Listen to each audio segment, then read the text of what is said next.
Em 2022, o mundo duvidou. Um jogador que passou anos sendo chamado de Pecho Frio, que significa pé frio, e zoado por não ganhar nada pela Argentina, agora está a um passo de algo que o futebol moderno considera impossível: o bicampeonato consecutivo da Copa do Mundo. Se isso acontecer, o debate acaba. Cristiano vira poeira, Maradona se torna o segundo maior da Argentina, e o grande debate gira em torno de Pelé ou Messi. Mas como um time duvidado em 2022 e um craque de 39 anos pretendem ganhar o mundo de novo? Um jogador que era zoado frequentemente por não conquistar nada com a Argentina teve sua redenção em 2022. Mas e se ele for além? E se além de conquistar uma Copa, ele for campeão pela segunda vez? Messi estaria ao lado de 21 jogadores que ganharam a Copa 2 vezes, ao lado de Cafu, Ronaldo Fenômeno, Pelé, Garrincha e do seu compatriota Daniel Passarella. A Argentina estaria no mesmo patamar que Itália e Alemanha em quantidade de Copas, apenas um passo de encostar no Brasil, e entraria em um hall seleto. Estaria ao lado do Brasil de 58 e 62, da Itália de 34 e 38, como elencos bicampeões de forma consecutiva.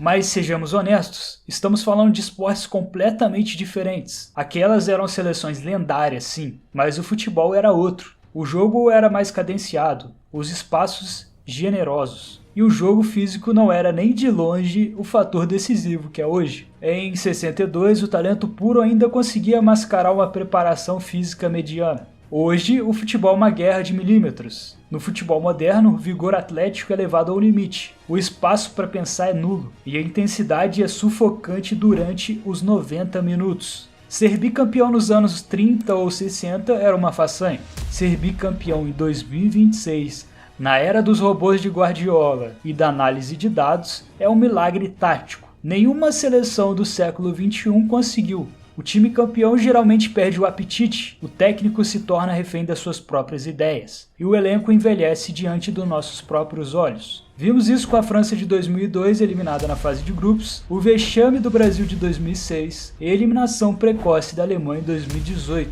A França chegou muito próximo em 2022, mas também não conseguiu. Porém, existe uma razão para esse plano não ser apenas um sonho de uma noite de verão. A Argentina continua sendo basicamente o mesmo time de 2022. O time que jogou dando sangue em cada partida. Venceu as 6 das 7 partidas, fez 15 gols e concedeu apenas 8, com Messi participando diretamente de 10 e jogando futebol de elite com seus 35 anos de idade, sendo eleito inclusive o melhor jogador do torneio pela segunda vez e eleito pela 7ª vez o Bola de Ouro. E não é só o gênio que é diferenciado. A Argentina nunca teve um time tão unido, com uma identidade realmente argentina e não europeia. O elenco não joga como se fosse uma partida de Copa do Mundo. Os jogadores encaram cada partida como se fosse um mata-mata de Libertadores, com a garra, a vibração e energia de um sul-americano. A Scaloneta é um grupo que se conheceu em 2019, mas com a sincronia de uma geração que jogam juntos desde as categorias de bases. É um time que não corre pelo salário ou pelo status, mas sim pela união, como uma verdadeira família. Eles ensinaram ao Messi o que é ser um argentino de verdade no campo, provocando, fazendo jogo duro e, acima de tudo, sendo letal quando precisa. Quando você vê o De Paul dar um carrinho, o Otamendi encarar um atacante ou o Dibu Martínez provocar um jogador, você não está vendo apenas tática, você está vendo sangue sul-americano fervendo. É por isso que eles não relaxam. É por isso que o salto alto não entra nesse vestiário. Para eles, a Copa do Mundo é apenas a maior Libertadores de todas. A Argentina deitou e rolou nas eliminatórias, terminou absurdamente isolada na liderança, na frente do Brasil e jogando um futebol encantador, atropelando quem aparecesse na frente. Nas eliminatórias, Messi continuou sendo muito decisivo, marcou gols e deu assistências. Scaloni encontrou um ponto de equilíbrio, com algumas estrelas de um lado da balança e jovens buscando seu lugar ao sol do outro lado. O que torna muito interessante essa seleção é o fato de terem jogadores muito jovens, que garantem a velocidade, a intensidade e principalmente o sangue nos olhos. No gol, um paredão, o goleiro do Aston Villa, o cara que parece tomar 3 latas de Red Bull antes de entrar em campo, sempre alugando um triplex na cabeça dos adversários. uma arma da guerra psicológica. E não é só de maluquices que vive o Emiliano Martínez. O goleiro é muito seguro. Vimos muito bem isso na Copa do Catar, naquele lance que foi um ponto de inflexão no multiverso do futebol. E também nas penalidades. O impacto do Dibu foi tão grande que a FIFA precisou mudar as regras para os goleiros nos pênaltis. Ele não é apenas um pegador de pênaltis, ele é um terrorista psicológico. Ele sabe que se a partida for para os pênaltis, a Argentina já começa ganhando de 1-0 no mental. Em 2026, Dibu parece viver um momento mágico. É o jogador mais bem pago do elenco, o herói da torcida, com números impressionantes, como 7 jogos sem sofrer gols, 76,5% de taxa de defesas, um dos principais responsáveis pelo impressionante terceiro lugar do Aston Villa na tão competitiva Premier League. Na zaga temos Cuti Romero e Lisandro Martínez e Otamendi na reserva. Cuti Romero e Lisandro Martínez não são zagueiros, são seguranças de boate.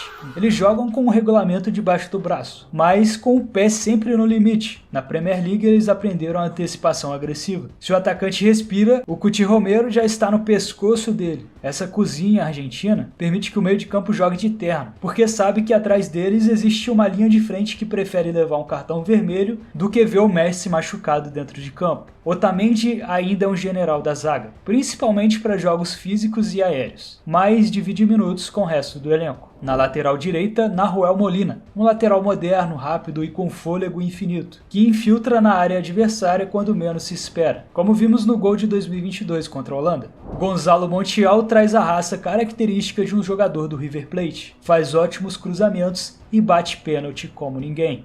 Na lateral esquerda temos Tagliafico e Valentim Barco. Tagliafico, mesmo com 33 anos, se torna o equilíbrio da defesa quando o lateral direito sobe, fechando a casinha como terceiro zagueiro. Valentim Barco é o oposto. Ele é veloz, agressivo, sobe para atacar e cai para o meio quando precisa para enganar a marcação. Tem uma bola longa perfeita e um excelente lateral para partidas mais ofensivas. No meio temos Rodrigo de Paul, McAllister e Enzo Fernandes. Rodrigo de Paul é o segurança particular do Messi. Se alguém encosta no Messi, ele é o primeiro para chamar na conversa. Além disso, é um verdadeiro box-to-box. O cara que você odeia por ser argentino, mas daria a vida para ter no seu time. McAllister é o segundo cérebro do time. Joga de terno. Chega na área, dá assistências e finaliza. Tem a visão de um verdadeiro camisa 10. E também é extremamente versátil. Joga de primeiro e segundo volante e pode fazer a função do Messi. É claro, não no mesmo nível que o Messi, né? Enzo Fernandes é o jogador que traz a clareza. Quando o jogo está embolado, misturado, é o Enzo que pisa na bola, levanta a cabeça e encontra a solução. Ele é a mistura perfeita da técnica europeia com a malandragem argentina. No ataque temos Julián Álvarez, Lautaro Martínez e Alejandro Garnacho. Julián Álvarez é um bom atacante, sabe jogar como um 9 clássico ou caindo para o lado, e também é considerado o primeiro defensor do time. Pressiona a saída de bola como um louco, uma peça fundamental para o futebol de hoje. Lautaro Martínez é um cara do contato. Se o jogo depende do corpo a corpo, é com ele mesmo. Lautaro é mestre de ganhar no corpo e finalizar de primeira. Jogou machucado contra o Barcelona na semifinal da Champions 24-25